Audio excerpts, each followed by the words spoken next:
নিশ্চয়ই আমার ঘর পৃথিবীর মাটিতে প্রথম আমি রেখেছি। এই ঘরটা প্রথম হয়েছে, মানুষের ধারণা হয়ে যাবে আমার ঘরের প্রয়োজন, আপনার ঘরের প্রয়োজন, তার ঘরের প্রয়োজন, ওর ঘরের প্রয়োজন। তেমনি আল্লাহকেও বসবাস করতে গেলে একটা ঘরের প্রয়োজন। এই ধারণাটা কাটার জন্য বলছেন ওই ঘরটা যে আমি রেখেছি উজিয়ালিন্নাসি, মানুষের জন্য, এটা আমার জন্য নয়, এটা মানুষের জন্য রেখে দিয়েছি। বিবাক্কাতাম মুবারাকা, সেটা কোন জায়গায় আছে? মক্কা মুকাররমায় আছে, সেটা মক্কা মুকাররমায় আছে, সেটা বাক্কাতে আছে, সেটা বালাদে আছে। ওটা মানুষের জন্য আমার ঘরটা বানিয়েছি। ঘর আমার, কিন্তু তোদের জন্য বানিয়েছি। আল্লাহ বলছেন ঘর আমার, গোলাম তোদের জন্য বানিয়েছি। আমাদের ওই ঘরটা কি প্রয়োজনে লাগে? ভিতরে ঢুকতে পাই না, শুতে পাই না, খাট লাগাতে পাই না, ড্রেসিং টেবিল লাগাতে পাই না। আল্লাহ বলছে তোদের জন্য হয়েছে। জি, আমাদের কি কাজে লাগে? আমাদের কাজে লাগে কি? ছোট্ট একটা উদাহরণ দিব। আপনারা ঝাড়খণ্ডের মানুষ, পাকুড়ে আপনাদের ডিএম অফিস আছে, ডিসি অফিস আছে।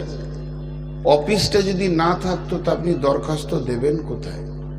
ডিসির যে কাজগুলো করে, যে কাজ প্রকল্প আসে, সেইগুলোর জন্য একটা অফিস থাকতেই হবে। পঞ্চায়েতে একটা অফিস থাকতেই হবে, ব্লকের একটা অফিস থাকতেই হবে, নাহলে দরখাস্ত দেবে কোথায়? আমাদের সেই ঘরটা শোয়ার নয়, সেই ঘরটা বসবাসের নয়, এটা আমার রব বানিয়েছেন।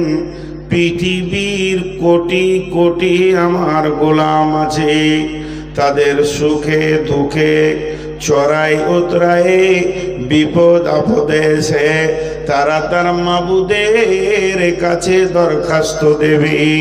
তাহলে সেই দরখাস্তটা কেমন ভাবে দেবে রে? কোন জায়গায় দাঁড়িয়ে দেবে? এটা গাছের নিচে দেবে না কোথায় দেবে? তাই সারা পৃথিবীকে এক রকম এক নিহাজে আনার জন্যে আমি একটা আল্লাহ ঘর বানালাম। এবং হুদাল্লিন নাস, সারা হুদাল্লিল আলামিন, সারা পৃথিবীর এটা হেদায়েতের কেন্দ্রবিন্দু বানিয়ে দিলাম। সারা পৃথিবীর মানুষ, ঝিকরহাটির লোক আল্লাহকে ডাকবে তো মাথাটা ঠুকবে আল্লাহর পায়ে। কোন দিকে? এই দিকে না, ওই ঘরটা দিয়ে দিলাম। আমি তো তোদেরকে দেখা দিব না, আমি আল্লাহ দেখা দিব জান্নাতে আর কিয়ামতের ময়দানে। আমি আল্লাহ তোদেরকে দেখা দিব জান্নাতে আর কিয়ামতের ময়দানে। কিয়ামতের ময়দানে আল্লাহর দিদার হবে, জান্নাতেও আল্লাহর দিদার হবে। তো এই দুই জায়গায় তোরা দেখা পাবি। তাহলে তোরা যে আমাকে ডাকবি, সেই ডাকার জায়গাটা কোথা? সেই ডাকার জায়গাটা হলো মসজিদ। আল্লাহ বলছেন এই ঘরটার পূজা করিও না, এই ঘরটার পূজা নাই। জি, অন্য অন্য জাতি, নন মুসলিম যারা,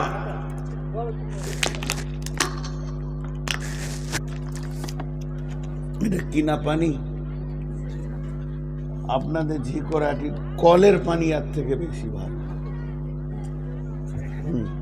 বিহারের কলের পানি কিনা পানি থেকে লাখো গুণের ভালো। জি ভাই, এবার দেখেন আল্লাহ তাবারাক ওয়া তাআলা ঘরের পূজা আমরা করি না, মুহাম্মদ সাল্লাল্লাহু আলাইহি সাল্লামের পূজা করি না, মসজিদের পূজা করি না। এর জন্য আল্লাহ ক্লিয়ার করে দিলেন, ফালিয়াবুদু রব্ব হাযাল বাইত। এটা একটা ঘর, আমি ঘরটার কাছে টাকা চাইবো, এখন জালসা হচ্ছে ঘরের মালিকের কাছে চাবো। ঘরটাকে যদি বলি ঘর টাকা দে মসজিদে, ও কি জানে, ও কি বুঝে, ও ইট। আর যদি বলি এই ঘরের মালিক, ঘরের মালিকের নাম হচ্ছে রফিক, রফিকুল 500 টাকা দাও, তাহলে ডাকলাম একজনকে, তো ওই ঘরটার কাছে গিয়ে তার মালিককে ডাকা। আল্লাহ তাবারাক ওয়া তাআলা বলছেন, ফালিয়াবুদু, তোরা ইবাদত কর, কার করবি? রব্ব হাযাল বাইত, এই যে কালো ঘরটা রয়েছে, এই ঘরের মালিকের তোরা ইবাদত কর। এই ঘরের মালিককে যখন তোরা ডাকবি, এই ঘরের মালিকের নাম হচ্ছে আল্লাহ। হযরতে উমর যখন হাজরে আসওয়াদে চুমা দিতে গেলেন, তখন বলছেন, হাজরে আসওয়াদ রে, তোর কোনো মূল্য নাই, তোর কোনো দাম নাই, তুই একটা পাথর, তুই মানুষকে কিছুই করতে পারিস না। তবে আমার নবী চুমা দিয়েছেন বলে আমি চুমা দিছি। তেমনি কাবাতে সাজদা যখন আমরা হজ বা উমরাতে যাই, সাজদার সময় যদি একবার মনে হয় কাবারে তোকে সাজদা করলাম, তাহলে শিরক হয়ে যাবে, কবিরা গুনাহ হয়ে যাবে। কাবাকে সাজদা করি না, বরং কাবার মালিককে সাজদা করি। আল্লাহ ওটা ক্লিয়ার করে বলে দিয়েছেন, রব্ব হাযাল বাইত, এই ঘরের মালিকের পূজা করো। তাহলে এবার শুনেলেন, সবাই তো আর কাবাতে পৌঁছাতে পারবেন না, সবারই তো তেমন ক্ষমতা নাই যে তারা কাবায় গিয়ে কাবাকে সাজদা করবে। আমি গরিব মানুষ, আমার খাওয়ার জুটে না, পরনের কাপড় ভালো জুটে না, তাহলে আমি কোথায় যাব? এর জন্য মসজিদ বাইতুল্লাহ, আল মসজিদ বাইতুল্লাহ, বিশ্বনবী বলেন মসজিদ হলো আল্লাহর ঘর। এই জায়গায় যে একটা মসজিদ হয়েছে, এই মসজিদটা আল্লাহর ঘর, তবে কাবার মতো নয়। কাবা হলো সরাসরি আল্লাহর ঘর, আর এই মসজিদকে কাবার দিকে রুকুন করে দেওয়া হয়েছে। তার মানে ওই কাবাকে লক্ষ্য করে এটাও একটা আল্লাহর ঘর। অবশ্যই এটা আল্লাহর ঘর। যদি কেউ মসজিদে গিয়ে মসজিদের মালিককে ডাকে, তাহলে সেও আল্লাহকে ডাকলো।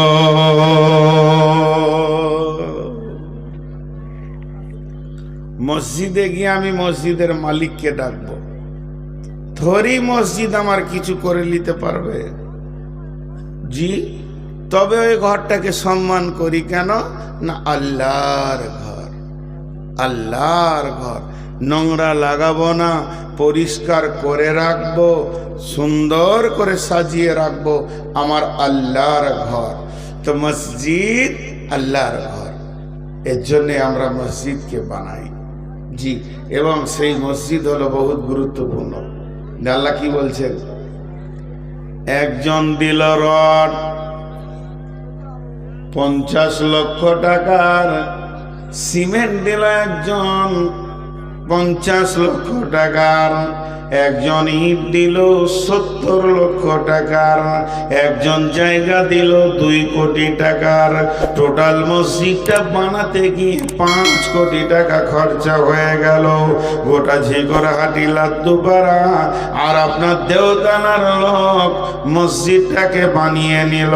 যে সবাই যদি মনে করে এই মসজিদটা আমাদের ঘর, আমরা নিজের পয়সাতে বানিয়েছি, আপনি সব জিন্দেগির সম্পদ যদিও ঢেলে দেন, আল্লাহ ফয়সালা টেনে দিয়েছেন ওয়া আন্নাল মাসাজিদা লিল্লাহি, মসজিদ হলো আল্লাহর জন্য, মসজিদ আল্লাহর ঘর।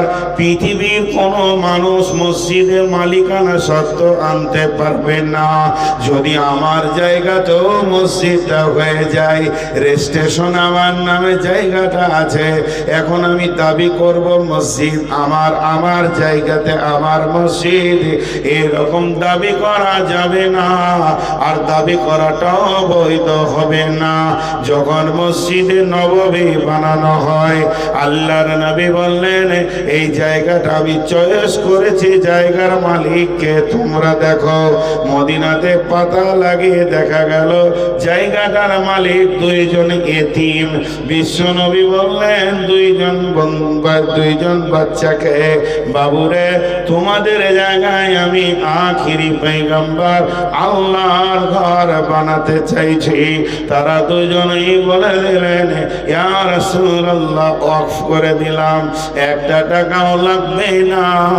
সঙ্গে সঙ্গে বিশ্বনবী বললেন কবুল করে নিলাম। তারপরও নবীজি কিছু টাকা তাদেরকে দিলেন। কেন বন্ধু? এর ভিতরে দুই রকম কথা লুকানো রয়েছে। তারা কয়েকটা কথা এর মধ্যে বিশ্বনবীকে বললেন ওয়াকফ করে দিলাম, দান করে দিলাম, এরপরও কেন কিছু টাকা নবীজি দিলেন, কিছু অর্থ দিলেন কেন? তার কারণ কাফের মুশরিকেরা বলবে আল্লাহর নবী কোন শক্তিশালীর জায়গাকে নেয়নি, বরং এতিমের জায়গায় মসজিদ বানিয়েছে। ভবিষ্যতে কেউ বলবে তারা কিছুই করতে পারেনি, জবরদখল করে বানিয়ে করেছে, এ কথা যেন বলতে না পারে। দ্বিতীয় নম্বর, এরাও ভবিষ্যতে যেন না বলে বুঝতে পারিনি, দিয়েছিলাম ইমোশনাল হয়ে। তিন নম্বর, কোন মসজিদ যদি কেউ সম্পূর্ণ জায়গা অফ করে, রসুলের ওই সুন্নতটাই হচ্ছে সব থেকে ভালো, ওকে কিছু টাকা দিয়ে অফ রেজিস্ট্রেশন করেলেন, নচেত ভবিষ্যতে মসজিদের লড়াই হবে। অতএব আল্লাহ তাবারক ওয়া তাআলা বলছেন তোমরা যদি সর্বস্ব ঢেলে দাও, তারপরে মসজিদ হবে আল্লাহর জন্য। ওয়া আন্না মাসাজিদা লিল্লাহি, মসজিদ হলো আল্লাহর জন্য। এরপরে দ্বিতীয় জায়গায় বলছেন মসজিদ তো যা হবে আল্লাহর জন্যই হবে, আর আল্লাহর জন্য যদি না হয় তাহলে দ্বিতীয় খোদা ওখানে ঢুকে যাবে। তার জন্য আল্লাহ বলে দিলেন ফালা তাদউ মা'আল্লাহি আহাদা, এখানে আল্লাহ ছাড়া অন্য কাউকে ডাকা যাবে না।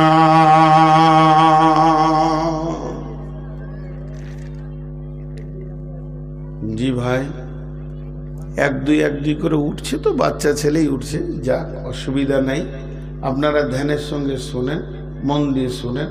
আল্লাহ আমাদেরকে শোনা এবং বোঝার তৌফিক দান করুন। তো যে কথা আপনাদের সামনে বললাম যে মসজিদ হলো আল্লাহর ঘর, এই পর্যন্ত আসলাম। কিন্তু মসজিদ বানাবে কে? আমরা বানাবো। এটা সত্য ঘটনা বলছি। আমাদের বর্ধমানে একটা গ্রামে মাজার আছে পীরের, বিশাল বড় মাজার। এক দেড় মাস হলো আবার ওই পীরটা মরেছে 1.5 মাস আগে। বলছে মরা বলা যাবে না, পর্দা নিয়েছে। কোন ভেজাল! আমার সাথে সামনে একদিন খুব কথা 2-4টা হয়ে গেল, ঝগড়া হয়নি, কারণ ঘটনাটা শোনাই, খুব মজার ঘটনা। আমার গ্রামের পাশাপাশি, গায়ের নামটা বলবো না, 300-400 ঘরের বস্তি, একটা মসজিদ, পুরো মাজার পাটি, বিশাল মাজার, ঢোল তাবলা, ডুগি তাবলা। এরই ভিতরে আল্লাহ দিয়েছে 80 ঘর হেদায়েতে। হঠাৎ আল্লাহ যাকে হেদায়েত দেয়, ইন্নাকা লা তাহদি মান আহবাবতা ওয়ালাকিন্নাল্লাহ ইয়াহদি মান ইয়াশা। 80 ঘর আর ওই বেঈমানকে পীর বলে মানবে না। তখন ওই মসজিদ থেকে গাঁওয়ালা 80 ঘরকে বের করে দিয়েছে। তখন এরা বলেছে তো মসজিদ যখন তোরাই লিলি তো লিগা, তা আমাদেরকে জায়গা দে। আমরা যখন তোদের সঙ্গে আকীদায় মিলছি না তো জায়গা দিয়ে দে। তো জায়গা বললো ঠিক আছে, তোরা যখন পীর মানবি না অন্যদিকে যাবি, তো গাঁয়ের ভিতরে ঈদগাহ আছে, ঈদগাহটা তোরা নিয়ে গা, মাঠে ঈদগাহ আলাদা হবে। এটা মানে সমঝোতার মধ্যেই হচ্ছে। এবার মসজিদ বানাবে, ওরা মসজিদ বানাবে, খুব টেনশন, কি করে বানাবো কি করে বানাবো, ফাঁকা ঈদগাহ। তো আমাকে কয়েকবার দেখা করলো, বাইরে থেকে টাকা এনে দেয়নি, কিন্তু বাইরে কোথায় টাকা পাবো রে বাবা, আমি নিজেই মসজিদ করতে গিয়ে ঋণী আছি। তো বললো আমাদের গ্রামে একদিন আসেন। তো ওনাদের গ্রাম গিয়ে আমার মাথায় কি বুদ্ধি চলে এলো, কথাটা বলে দিলাম। কি বললাম, আপনারা 80টা ঘর আছেন? বলে হ্যাঁ। তা 80 জনার ঘর আছে তো না, ঘরের বাইরে কেউ গাছতলায় বাস করে না? বলে ঘর আছে। 80টা ঘর আমি দেখবো ঘুরে, কেমন ঘর, সাইজগুলো কেমন। বায়ানে বলছি, 1 ঘন্টা বায়ান করেছিলাম। তো 80টা লোকের 80টা ঘর আর 80টা লোকের একটা ঘর। আপনারা এক একজন এক একটা ঘর বানিয়েছেন 35 লাখ 40 লাখ করে, আর একটা ঘর পারবেন না? বলছে মৌলানা সাহেব যথেষ্ট হয়ে গেছে, ছেড়ে দেন, আর কারো টাকা নিব না। একজন বলছে আমি 2 লাখ, একজন বলছে আমি 3 লাখ, একজন 5 লাখ, একজন 2 লাখ, একজন 50,000, একজন 60,000, হয়ে গেল 30-40 লক্ষ টাকার মসজিদ উদ্বোধনও হয়ে গিয়েছে। তো আল্লাহ বলছে মসজিদ তোরাই বানাবি, আমার ঘর তোরাই বানাবি। কে বানাবে? বানানে ওয়ালা কে? বিসমিল্লাহির রহমানির রহিম। ইন্নামা ইয়ামুরু মাসাজিদাল্লাহি মান আমানা বিল্লাহি ওয়াল ইয়াউমিল আখিরি ওয়া আকামাস সালাতা ওয়া আতাজ যাকাতা ওয়া লাম ইয়াখশা ইল্লাল্লাহ ফাআসা উলাইকা আন ইয়াকুনু মিনাল মুহতাদিন।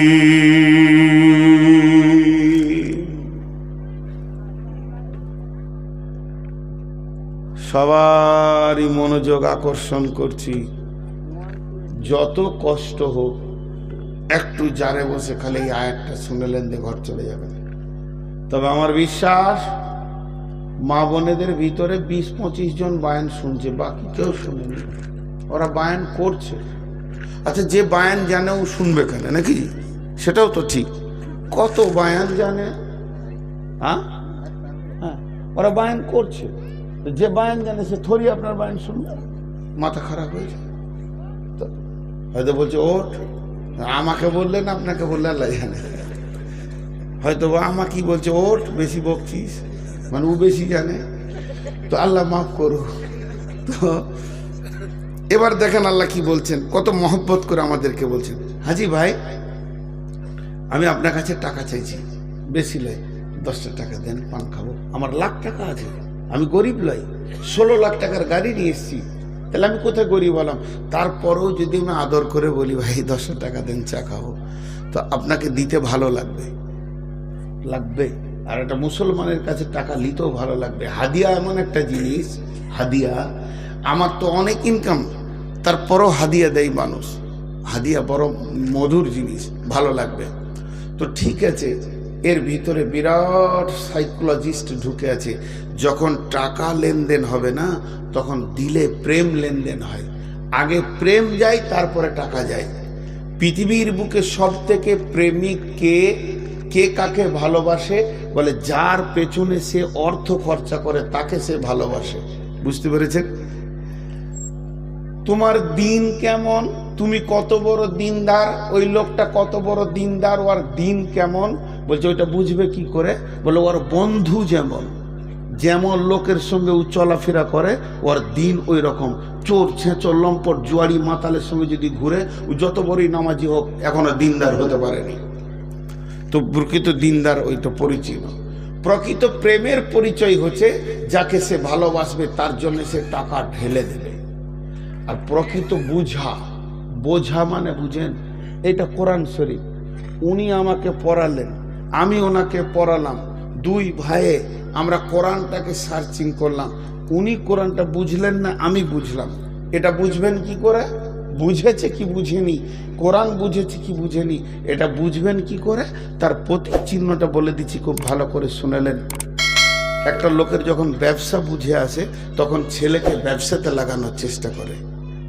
যার চাকরি বুঝে আসে সে ছেলেকে চাকরিতে লাগানোর টার্গেট করে। তো যার কোরআন হাদিস বুঝে আসবে ওই আলিম তার ছেলেকে দিনের লাইনে দিবে, অন্য লাইনে দেবে না। আর যদি বুখারি পড়ায় আর ছেলেকে ইংলিশ মিডিয়ামে দেয় তো জানতে হবে কোরআন হাদিস এগুলো প্রকৃত বুঝতে পারেনি, তবে আরবি শিখেছে, ব্যাকরণ জানে, ও ভাষাটা জানে, বোঝ আসেনি।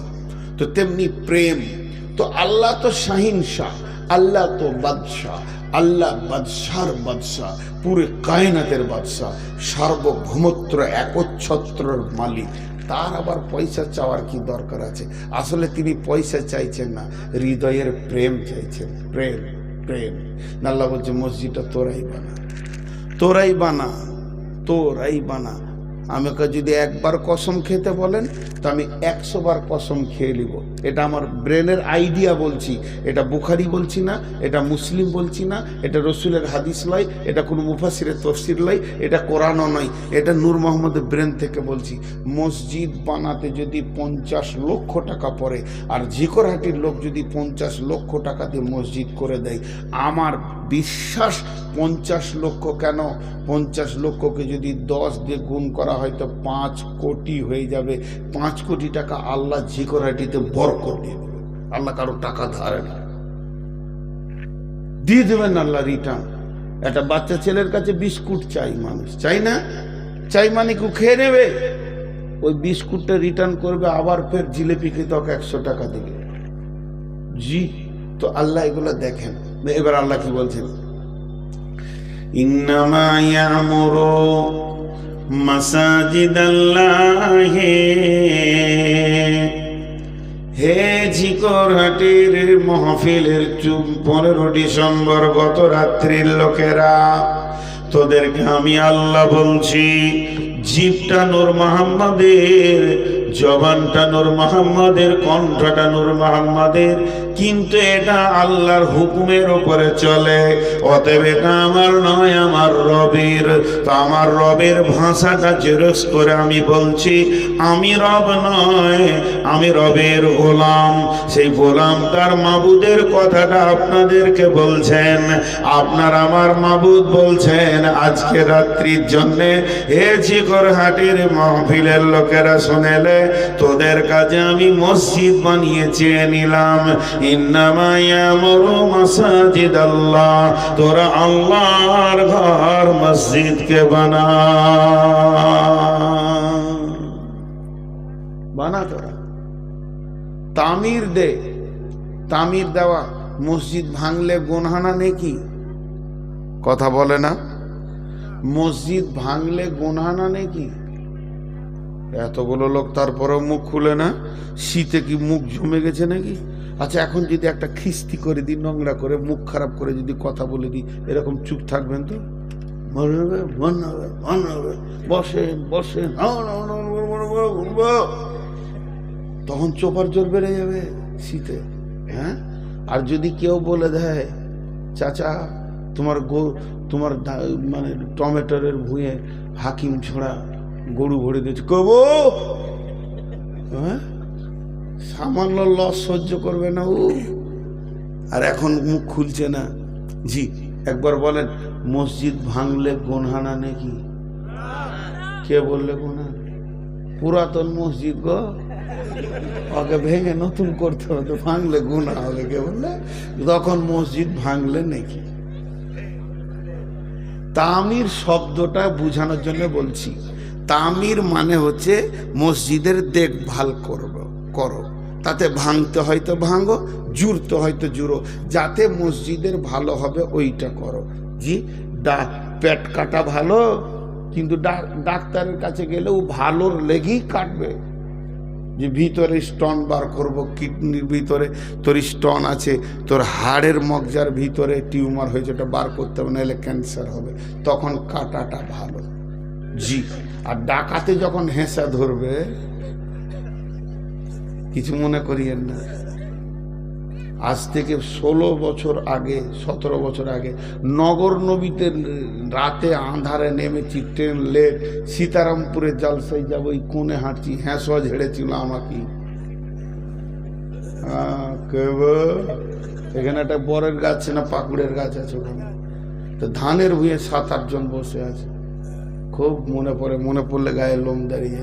আমরা মৌলভী সাহেব আছি গো, ওই সীতারামপুরে জলসা ছিলাম, তো বলছে যান যান যান। তখন ধানের ভুঁই থেকে বিড়ি খেতে খেতে বলি ছেড়ে দেন ভাই, মৌলভী আছে, যা। ইমানদার আছে না? পরে বুঝলাম যে ইমানদার আছে। এই এলাকায় জানি না কোন জায়গাটা, বাস করেছি এতদিন।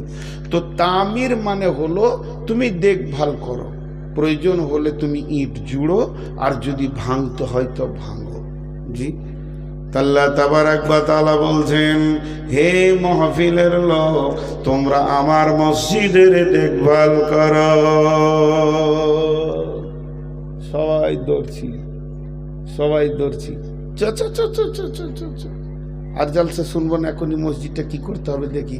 তো একটা গেট করেছে আল্লাহ, যে পাশ লিচে, ওখানে 4-5টা জিনিস দিতে হবে, তারপরে গেটে ঢুকতে দিবে।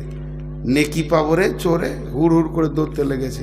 আল্লাহ বলছেন, 1 নম্বর, নূর মোহাম্মদ তুই আয়, আমি গেলাম। 1ম নম্বর, তোর ঈমান আছে কি? আছে। আখিরাতকে বিশ্বাস করি? হ্যাঁ করি। নামাজ পড়িস? ভাগ বলো না। নামাজ পড়িস তো? হ্যাঁ। জাকাত দিস? টাকা তোর বেশি আছে? বলে হ্যাঁ। টাকা নাই? বলে বেশ ঠিক আছে। জাকাত দিস? বলে হ্যাঁ। তুই কাকে ভয় করিস, আল্লাহকে না মানুষকে? বলে আল্লাহকে। ঢুকে পড়, তুই আমার মসজিদকে বানা। মান আমানা বিল্লাহি ওয়াল ইয়াউমিল আখিরি ওয়া আকামাস সালাতা ওয়া আতাজ যাকাতা ওয়া লাম ইয়াখশা ইল্লাল্লাহ।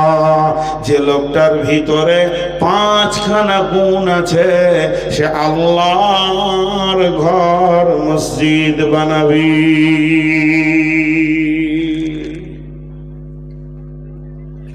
5খানা যার গুণ আছে। 1ম নম্বর, আল্লাহর উপরে ঈমান আছে। হাজি, ঈমানের এখানে 2টো তর্জমা করা যাবে। আল্লাহর উপরে তো বিশ্বাস থাকতেই হবে। পৃথিবীর যত আমল আছে, কোরআনের যত আমল আছে, হাদিসের ভিতরে যত আমল আছে, যে আমলের ভিতরে 3টে জিনিস থাকবে না, ওই আমলটা আল্লাহর কাছে কবুল হবে না।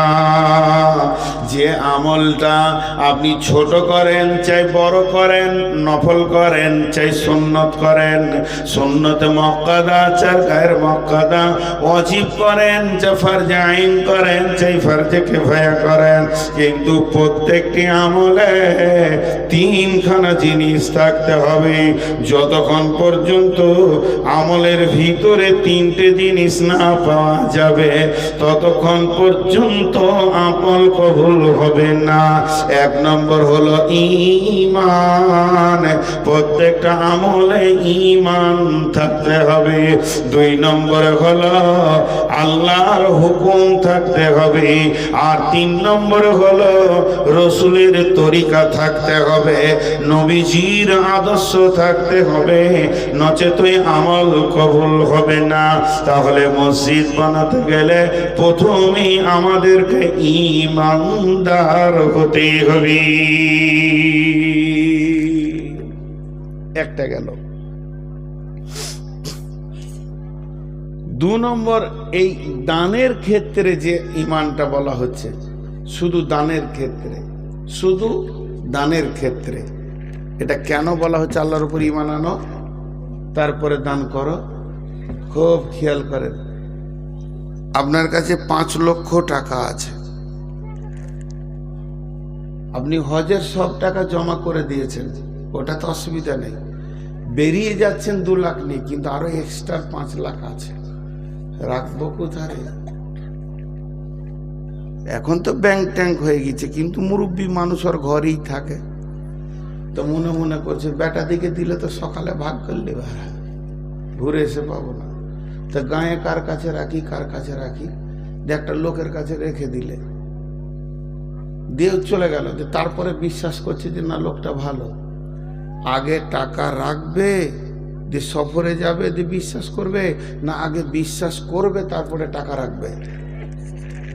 কথাটা বলেন, আগে কোনটা? আগে বিশ্বাস না আগে টাকা রাখা? আগে বিশ্বাস। আল্লাহ রাব্বুল আলামিন বলছেন, তোরা যে মসজিদ বানাবি 50 লক্ষ টাকা তার ভিতরে ভরে দিবি, কারো 10, কারো 20, কারো 50, কারো 1 লাখ, 2 লাখ, 5 লাখ, 1000, 1200, 200, যে যেমন পারবি দিবি। যদি তোদের বিশ্বাস না থাকে তাহলে তো তোরা টাকা দিবি না। তবে যাদের ঈমান আছে, আমার প্রতি বিশ্বাস আছে, তোরা আর একটু শুনে নে, ওয়াল ইয়াউমিল আখিরি, আমি একটা দিন করেছি আখিরাতের ভিতরে আছে। আখিরাতের 3টে মঞ্জিল, একটা হলো কবর, 2 হলো হাসর, 3 হলো আপনার কিনা জান্নাত জাহান্নাম। তো দ্বিতীয় মঞ্জিলের আর একটা নাম রেখেছি ইয়াউমুল হিসাব। সেই দিনের প্রতি জোর তোর বিশ্বাস থাকে আর আমার প্রতি বিশ্বাস থাকে, 10, 20, 50 তুই যা দিবি, তোকে খাতা বানাতে হবে না, অ্যাকাউন্ট নম্বর নিতে হবে না, আপডেট করতে হবে না, অ্যাকাউন্ট বই বানাতে হবে না, তোকে কি করতে পাসবুক বানাতে হবে না। তুই দিয়ে দে আমার ওপরে বিশ্বাস করে, মসজিদের দেওয়ালে লেগে যাবে, তোর আমল নামা বুকে টাকা উঠে যাবে, বিশ্বটা ভেঙে চুরমার হয়ে যাবে ভূমিকম্পে, আর সারা দুনিয়া উড়ে যাবে, পুড়ে যাবে, ধ্বংস হয়ে যাবে, জলজালাতে কিছুই থাকবে না। তারপরেও তোর খাতার নম্বর মুছবে না।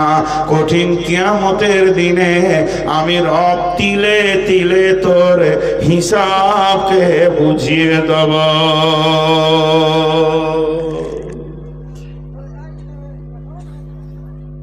যাদের আখিরাতের বিশ্বাস নাই না, দুনিয়াতে যারা দান করে তো হুলিয়া করবে, তবে প্রকাশ্যে দান করা জায়েজ আছে।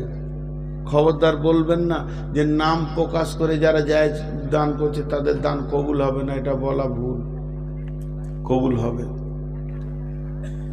প্রকাশ্যে দানটা দুর্বল, কিন্তু রিজাল বড় কঠিন, রিজাল বড় কঠিন। প্রকাশ্যের দানটা দুর্বল, কিন্তু রিজাল্টটা বড় মজা। আর গোপন দানটা মজা, রিজাল্ট বড় কঠিন। কেমন?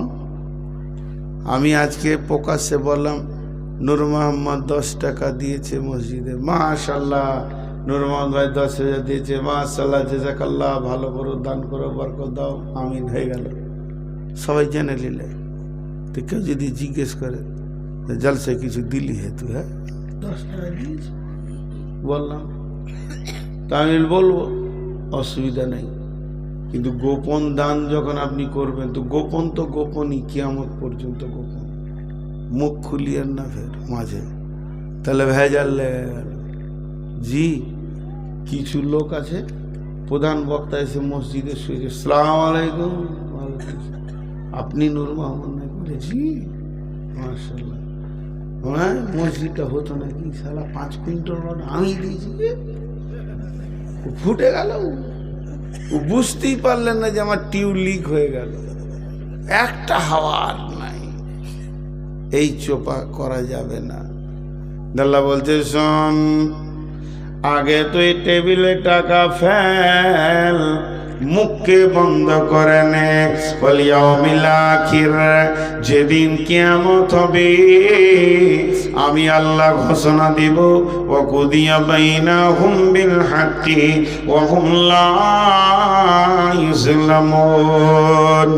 হে পৃথিবীরে, বিশ্ববাসী রে, কে কার ওপরে পৃথিবীতে জুলুম করেছে তোমরা এসো, আমি তোমাদের আপসে বিচার করে দেব, কোন রকম জুলুম করব না।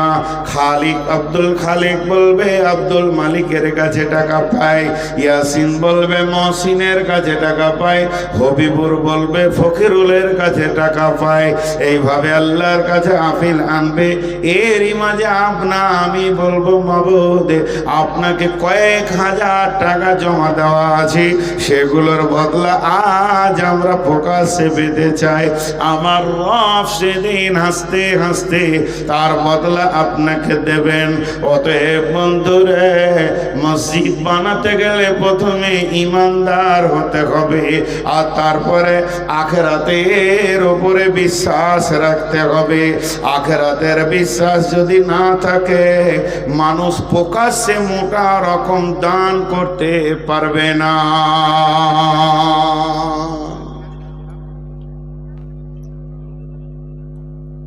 দেখেন এখানে যতটি লোক বসে আছেন, এরা কথা জিজ্ঞেস করো, খালি হ্যাঁ আর না বলবেন, বা বলবেন ঠিক না ভুল।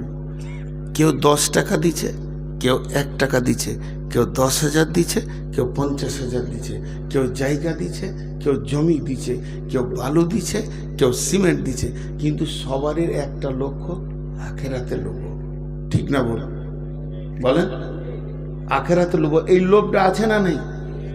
তাহলে তোর টাকাটা লস কোথা হলো? ও তো নিজের খাতাতেই নিজে জমা করে রেখেছে।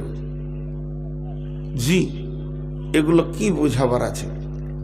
তারপরে আল্লাহ বলছেন ওয়া আকামাস সালাতা, তোমরা নামাজকে কায়েম করো। সালাত তোমাদেরকে পড়তে হবে।